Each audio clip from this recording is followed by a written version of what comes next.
Safely park your 2006 Chevy Suburban and engage the parking brake. This ensures the vehicle won't move during the replacement process. Access the rear wiper arm by opening the liftgate. This provides clear access to the wiper assembly. Lift the wiper arm away from the glass. It might have a release tab or simply require a pull-up motion to disengage from the window. Depress the blade's release pin or slide the blade off the J-hook adapter. This disconnects the blade from the wiper arm. If the arm is stuck due to rust, especially on high-mileage vehicles over 200,000 miles, apply silicone spray for lubrication.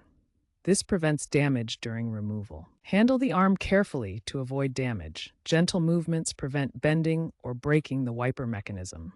Align the new wiper blade's adapter, which is a J-hook type, with the arm's hook.